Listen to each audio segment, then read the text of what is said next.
ये है भारत का सबसे डेंजरस, सबसे खतरनाक रोड। हिमाचल के किन्नौर वैली में पड़ता है और इसे कहते हैं हिंदुस्तान तिब्बत हाईवे। ये पहाड़ों को काटकर इसमें हाफ टनलिंग की गई है। गुड मॉर्निंग दोस्तों, आप सभी का स्वागत है फिर से एक बार मेरे चैनल पर, जिसका नाम है द ट्रैवलिंग बड़ी गर्ल। और अभी हम हैं इस खूबसूरत सी जगह मेन मार्केट में। ये काफी छोटा एरिया है बट यहाँ पर आपको बहुत वैरायटी में रेस्टोरेंट्स मिल जाएंगे डिफरेंट फ्लेवर्स के साथ। और हम जाने वाले हैं कई खूबसूरत जगह पर जो आप देखने वाले हैं मेरे साथ। तो एक कड़क चाय बना लीजिए अपने लिए थोड़ी सी इन खूबसूरत जगहों को देखने के लिए मेरे साथ। मैं पहुंच गई हूँ यहाँ पे अभी। सांगला और चिटकुल मतलब एक ही साइड पे है, लेकिन स्पीति के लिए जो रोड जाता है वो थोड़ा सा अलग जाता है। अगर शिमला का जो रोड होता है, शिमला साइड से अगर आप जा रहे हैं तो वहाँ पे आपको चिटकुल और सांगला भी विज़िट करना चाहिए। वो भी बहुत ही अच्छी जगह है। तो अभी मैं सांगला में हूँ और अभी इसके बाद हम कुछ जगह पे देखने जाएंगे, जैसे कि मोनेस्ट्री भी है यहाँ पर और कुमरू फोर्ट है एक, जिसके लिए हमें 3 घंटे का टाइम लगता है ट्रैवल करने के लिए, मतलब ट्रैक करने के लिए। तो अभी मतलब 2-3 चीज़ें हैं, जैसे फ़िश फार्मिंग भी है यहाँ पर देखने के लिए। तो अभी हम ब्रेकफास्ट कर रहे हैं। ब्रेकफास्ट करने के बाद हम जाएंगे यहाँ से विज़िट करने के लिए, ट्रैक करने के लिए कुमरू फोर्ट के लिए। में अभी हम ब्रेकफास्ट कर रहे हैं, उसका नाम है सांगला इन ढाबा, जिसका मतलब टेस्ट हमें बहुत अच्छा लगा। मतलब खा सकते हैं आप, अगर आप दिल्ली से हो या आप बहुत ज़्यादा स्पाइसी खाते हो तो मतलब ठीक ठाक आपको यहाँ पे मिल जाएगा। तो यहाँ का टेस्ट थोड़ा ठीक है, बेटर है। दोबारा बोलो। यहाँ सांगला में बहुत बड़े बड़े पराठे मिलते हैं, अच्छे भी हैं, स्वादिष्ट भी हैं। अच्छा, और देखो हम नाश्ता कर रहे हैं, फिर नाश्ता करके घूमने जाएंगे। ठीक है। किस चीज़ के पराठे हैं ये? ये मिक्स वेज के हैं। मिक्स वेज क्या? मिक्स वेज है ओके है, काला सा तेल सोया सॉस है। खट्टी खट्टी कुछ और कहना चाहते हैं कोई? देव अरे ओके है। अब नमक क्या खाना है? ब्रेड ऑमलेट जो मैंने यहाँ पे बनवाई है, क्योंकि ट्रैवल करते करते मतलब दिमाग इतना ख़राब हो गया था कि कुछ भी खाने का मन नहीं कर रहा था। ये है कॉफ़ी जो कि ख़त्म हो चुकी है। चटपटा सा हाँ सॉरी, चाय है ये, और कॉफ़ी है ये मम्मी की। ये है चाय, ये देव की चाय है जो अभी थोड़ी सी बाकी। ये मम्मी की कॉफ़ी है। ठीक है। तो कुणाल, तुझे ड्राइव करके कैसा लगा? मज़ा आया। मज़ा आया? एडवेंचर था लेकिन डर भी लगा था। कितना डर लगा? डर फट गई थी पूरी पहाड़ देख के। कालेजा कांप ना जाए तो फिर कांप पाई क्या? जब तक वो जगह कौन सी थी जहाँ नीचे से देख के तो फिर काहे का थ्रिल क्यों मारे हो यहाँ? अरे वो क्या नाम है, जहाँ से वो डैम की जो नदी शुरू हुई थी ना, वहाँ से जब हम गोल घूमे तो एकदम पहाड़ पे मतलब 3 रास्ते गए, नहीं तो ऊपर उनसे डर लगा, वहाँ वैसे पे नहीं मेरे को लगा। डर नहीं लगा था। मुझे डर ये लग रहा था कि गाड़ी में कोई दिक्कत ना आ जाए। और दोस्तों, कैब वाले भैया जो हैं उनका आ गया है फ़ोन, इसलिए हमने फटाफट अपना जो ब्रेकफास्ट है वो ख़त्म करके हम आ गए हैं मेन मार्केट में, जहाँ पर भैया हमारा कर रहे हैं इंतज़ार। कहाँ जा रहे भाई हम? सांगला कंडे। सांगला कांडा क्या है? सांगला कांडा में क्या खाना? और ये है हमारे प्यारे भैया जिनका नाम है सोनू। 8-9-10 किलोमीटर। नहीं, हमें पैदल कितना जाना पड़ेगा? पैदल कुछ नहीं भैया, वहीं पे। अच्छा, पैदल नहीं जाना पड़ेगा ज़्यादा। ठीक है। तो दोस्तों, हम निकल चुके हैं मेन मार्केट से सांगला की, और अभी हम जा रहे हैं सांगला कांडा के लिए, जिसमें हम आपको दिखाएंगे बहुत खूबसूरत जगह। और ये साइड में जो रिवर बह रही है उसका नाम है बास्पा रिवर, जिससे बास्पा डैम भी बना हुआ है और जो कि बहुत तेज फ्लो से बहती है।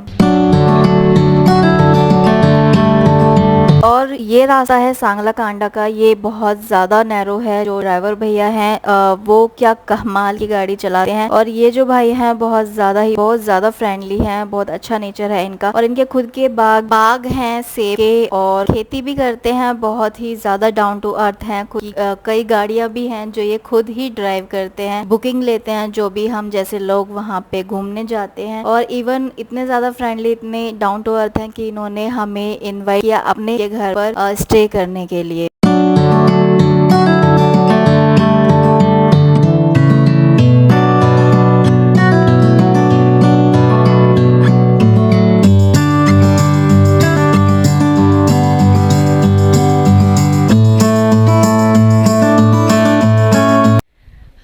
ये आप व्यू देख सकते हैं यहाँ पे, और ये पीछे है यहाँ से इस पहाड़ के पीछे किन्नौर कैलाश की यात्रा भी की जाती है।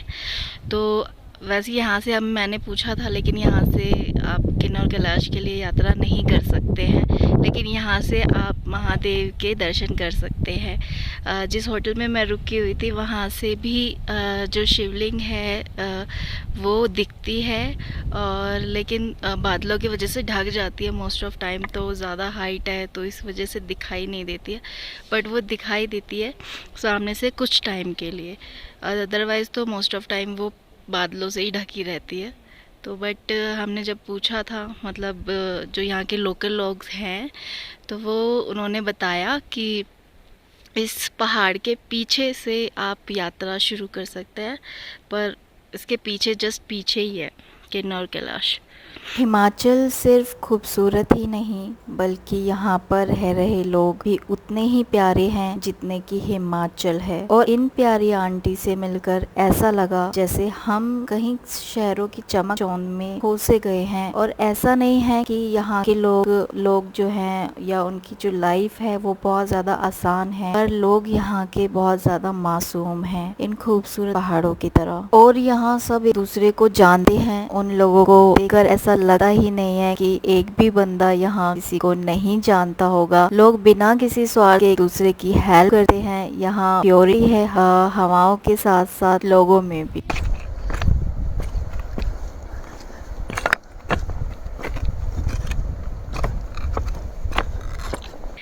मैं जाती हूँ, वैसे तो यहाँ से रास्ता है नहीं, पर कूद के जाना पड़ेगा, कूद के जाना पड़ेगा, और कोई ऑप्शन नहीं है मेरे पास। इधर से भी रास्ता है, पर डर लग रहा है थोड़ा सा मुझे। ये देखो, मुझे थोड़ा सा डर लग रहा है यहाँ पे, बट डर के आगे जीत है ही। काफ़ी सुंदर। चलते वक्त ना ऐसा लगता है जैसे कि कोई पीछा कर रहा है आपका, क्योंकि आवाज़ आती है। इतनी ज़्यादा इस पानी को देख के काफ़ी डर लग रहा है मुझे। ये लोगों ने बनाए हुए हैं यहाँ पर। ये दो लोगों को देखो क्या करना चाह रहे हैं। ये यहाँ पे भी खेत है, लोगों ने खेती कर रखी है, खेती कर रखी है। देखो यार,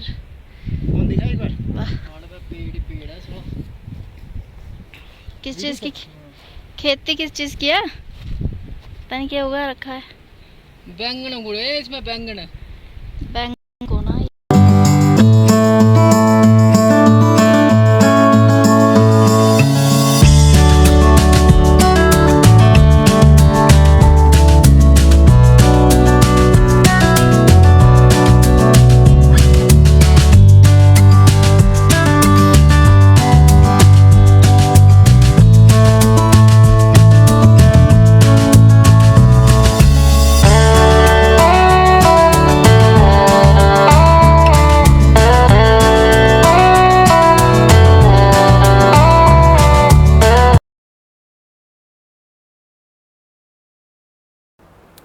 किन्नौर कैलाश और इन्हें खूबसूरत नज़ारे देखने के बाद अब करते हैं इस जगह को अलविदा और करते हैं प्रस्थान और चलते हैं दूसरी जगह पर।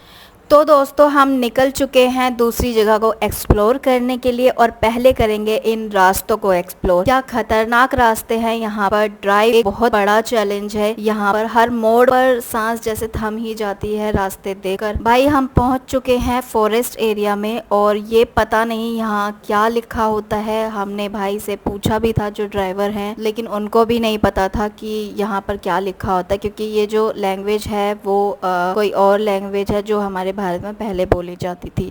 भाई इस जंगल को देखकर राज मूवी की याद आ गई। रात के टाइम में ये एरिया बिल्कुल वैसा ही दिखता होगा, क्योंकि डे टाइम पर ही ये इतना खतरनाक दिख रहा है, डरावना दिख रहा है। लेकिन खैर यहाँ पर भाई सेबों की खेती सबसे ज़्यादा की जाती है, क्योंकि इनका मेन जो रोजगार है वो खेती करना है एप्पल्स की, सेबों की। तो यहाँ पर ये सबसे ज़्यादा होती है। और जिन लोगों ने किन्नौर के एप्पल्स खाए होंगे वो यहीं से आते हैं। और भाई मैंने सोनू भाई का नंबर दे रखा है, तो ड्राइविंग के साथ साथ अगर आपको एप्पल भी चाहिए और आप मंगवाना चाहते हैं डायरेक्ट, तो आप फ्रेश एप्पल सोनू भाई के थ्रू मंगवा सकते हो डायरेक्ट। और नंबर मैंने डिस्क्रिप्शन में दिया हुआ है, तो वहाँ से आप कॉन्टैक्ट नंबर ले सकते हो। और मेरे चैनल को सब्सक्राइब भाई ज़रूर करना।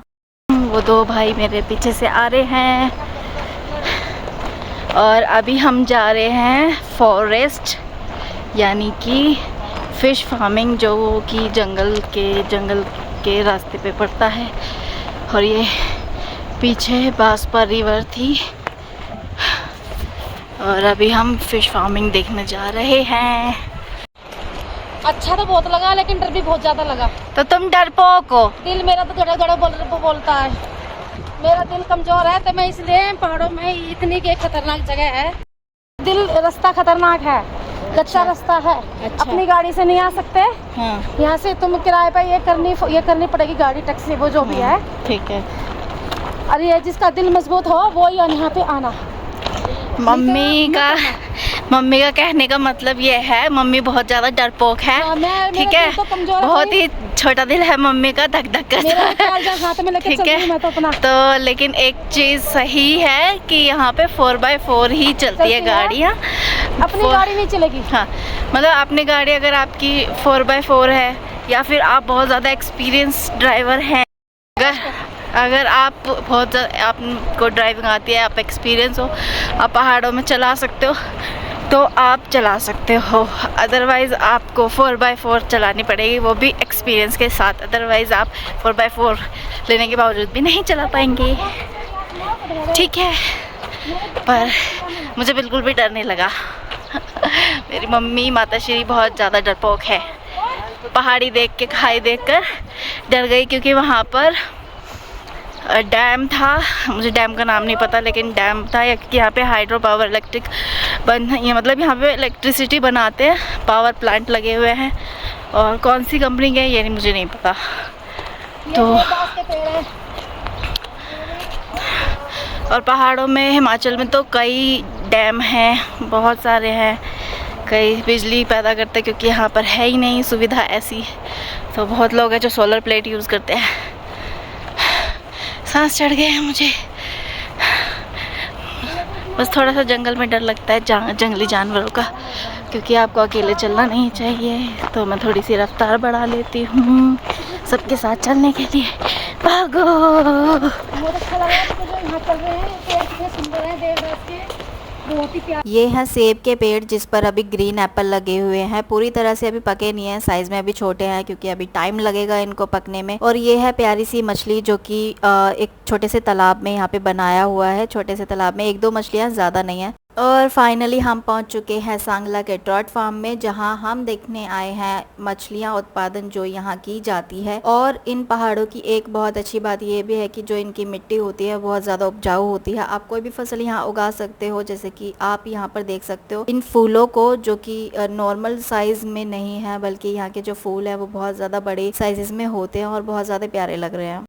और अब बढ़ते हैं आगे, मछलियाँ देखते हैं। यहाँ पर छोटी साइज से लेकर बड़ी साइज तक सभी मछलियाँ यहाँ पर मिल जाती हैं, और जिन्हें आइडेंटिफाई करने के लिए अलग अलग जगह पर रखा जाता है। और जो यहाँ का केयर टेकर हैं, उन्होंने हमें यहाँ अंदर जाने के लिए मना कर दिया था, क्योंकि अंदर जो है वो छोटी, बहुत ही छोटी जो बीज होती है मछलियों का, वो रखी हुई है। बट उन्होंने मना इसलिए किया था क्योंकि अगर किसी को भी अगर कोई बीमारी है या फिर कुछ भी प्रॉब्लम है, तो अगर वो टच करते हैं तो वो बीमारी उनमें बहुत जल्दी फैल जाती है। तो उनको थोड़ा सा सेफली रखने के लिए उन्होंने मना कर दिया था। बट हमने बहुत रिक्वेस्ट की और बोला भी कि हम उन्हें टच नहीं करेंगे, बस दूर से ही देखेंगे, तो उन्होंने हमें अलाउ किया। और ये है वो मछलियों के बीज जो अंडर कवर हैं, जिनके लिए हमने कि यहाँ पे केयर टेकर से रिक्वेस्ट की थी कि हम उनको छुएंगे नहीं, सिर्फ दूर से ही देखेंगे। तो ये है मछलियों के बीज, जो कि यहाँ पर अलग अलग टब में रखा हुआ है इनको। जब ये थोड़ी सी बड़ी हो जाती हैं तो इन्हें दूसरे जगह पर शिफ्ट कर दिया जाता है। तो ये साइज़ के हिसाब से अलग अलग एरिया में रखा हुआ है ताकि इजीली आइडेंटिफाई कर सकें।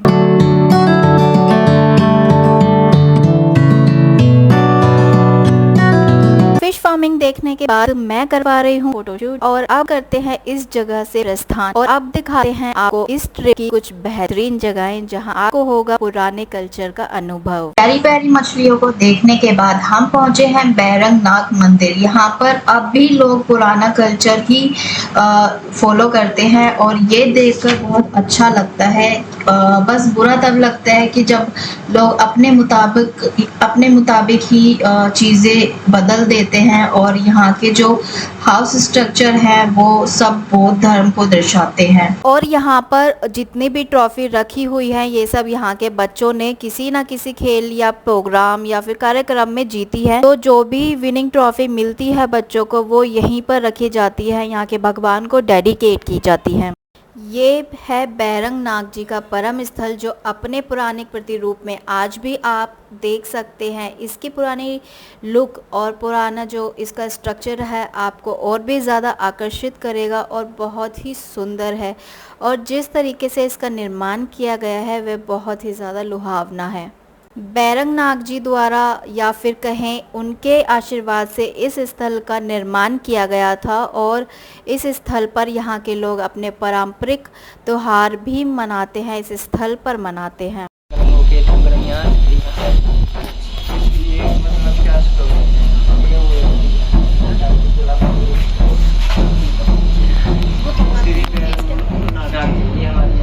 अच्छा ये बैरंग नाग जी दलाई लामा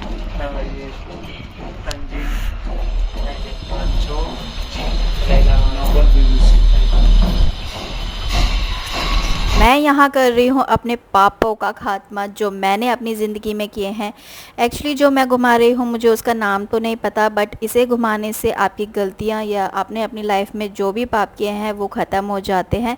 ऐसा यहाँ पर जो अंदर मंदिर में बैठे हुए थे उन्होंने ऐसा कहा था और एक मंत्र आपको दिया जाता है जिसका जाप करके आपको इन्हें घुमाना होता है, लेकिन उन्होंने कोई भी ऐसा मंत्र नहीं दिया था। तो मैंने ये दिल से और सच्चे मन से ये घुमाए थे। मुझे नहीं पता मेरे पाप यहाँ कम हुए हैं या नहीं, बट मुझे बहुत अच्छा फील हुआ।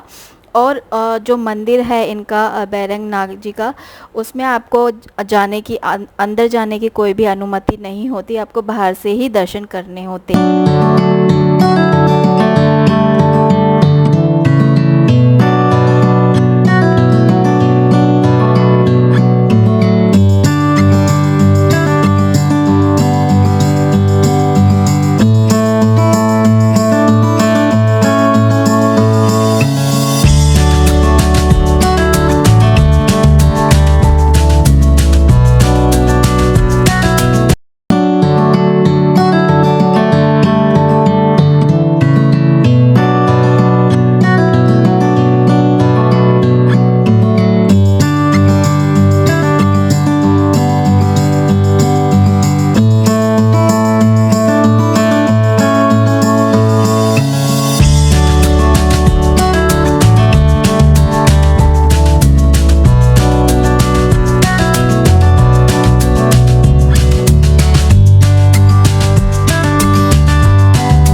यहाँ पर हम मिले कुछ गांव के लोगों से जो अपनी फसलों को छत पर धूप में सुखा रहे थे। ये बहुत पुराना तरीका है फसलों को धूप में सुखाने का, ताकि जो फसल है वो नेचुरल तरीके से पक सके। इसके साथ ही हम शुरू करते हैं किले का ट्रैक। वैसे तो इस ट्रैक में सिर्फ 3 घंटे लगते हैं और आप चाहें तो कैब से भी वहाँ पर जा सकते हैं और आपको फिर थोड़ा सा ही चलना पड़ेगा। पहाड़ों में ज्यादातर हिमाचल में आज भी आपको पुरानी सभ्यता देखने को मिल जाएगी। आज भी लोग लकड़ियों के घरों में रहना पसंद करते हैं और रह रहे हैं। यहाँ के ज्यादातर घर जो हैं वो लकड़ियों के बने हुए हैं जो बेहद ही खूबसूरत लगते हैं। और लोग तो इतने ज़्यादा खूबसूरत हैं, इतने ज़्यादा सॉफ्ट स्पोकन है, वार्म हार्टेड है और यहाँ का जो आज हम मंदिर देखने आए हैं जिसे कहते हैं कामरू फोर्ट, एक बहुत ही प्राचीन काल का बनाया हुआ महल है। वैसे तो ये यहाँ के जितने भी घर और मंदिर हैं उनके जो स्ट्रक्चर हैं वो बौद्ध धर्म को दर्शाते हैं और इनमें बुद्ध की ही प्रतिमा रखी हुई है। और जो कामरू किला है उसकी एक अलग कहानी है जो यहाँ के लोगों ने हमें बताई है। महल में 121 राजाओं ने शासन किया है और ये किला किन्नौर के राजा ने बनवाया था और इसको बनाने का कारण सिर्फ ये था कि जो किन्नौर की राजधानी है उसको सुरक्षित रख सके। और वहाँ के कुछ लोगों का कहना है कि इस महल में जो 121 राजा अपना शासनकाल कर रहे थे वो शासन कर रहे थे वो कृष्ण के पुत्र के वंशज थे। पर इस बात में कितनी सच्चाई है मैं नहीं जानती, क्योंकि वहाँ के स्ट्रक्चर और रहन सहन और कुछ लोग ये भी कहते हैं कि ये बौद्ध धर्म है और बौद्ध धर्म से ही रिलेट करता है। जानते होंगे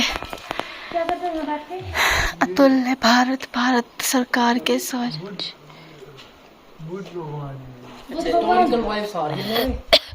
है ना। अच्छा ये बुद्ध भगवान है टेम्पल का वो अच्छा ऊपर रहते हैं। हिस्टोरिकल वाइब्स आ रही है यहाँ पे तो दरवाजे चौखट है बहुत पुरानी है। यहाँ पे लोग अभी भी रहते हैं क्या? अच्छा ऊपर कहाँ जाना है? ऊपर लोग रहते हैं। है ऊपर? हाँ टेम्पल है, लास्ट टेम्पल नहीं देखना, उसी को तो देखने हैं।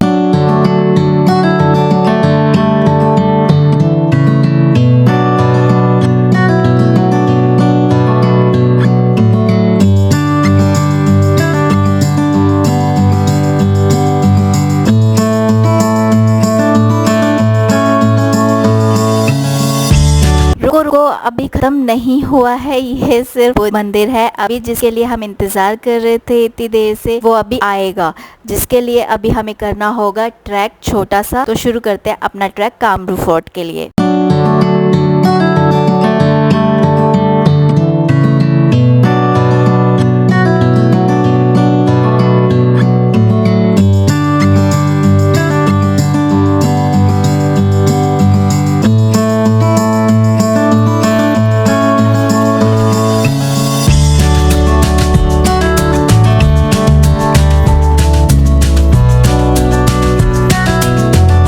दोस्तों यहाँ होता है हमारा और कामरू फोर्ट का ट्रैक ख़त्म। तो अब मैं लेकर चलती हूँ आपको अंदर फोर्ट और इंतज़ार हुआ है अब ख़त्म। हम आ चुके हैं कामरू फोर्ट किले में। अंदर जाते वक्त आपको एक कपड़ा दिया जाएगा जो आपको अपनी कमर पर बांधना होता है, उसके बिना आपको अंदर जाने नहीं दिया जाएगा। ये एक रस्म है कामरू फोर्ट की जो कि बहुत ही प्राचीन रस्म है जिसे हर कोई वहाँ पर फॉलो करता है, चाहे वो वहाँ पे पुलिस कर्मचारी हो या फिर कोई आम जनता हो या फिर कोई विजिटर हो। अरे फूल देखो ये वाले कितने अच्छे। प्यारे कमर बंद क्यों कर खाते हैं भाई? ये ना वो मान्यता है क्या?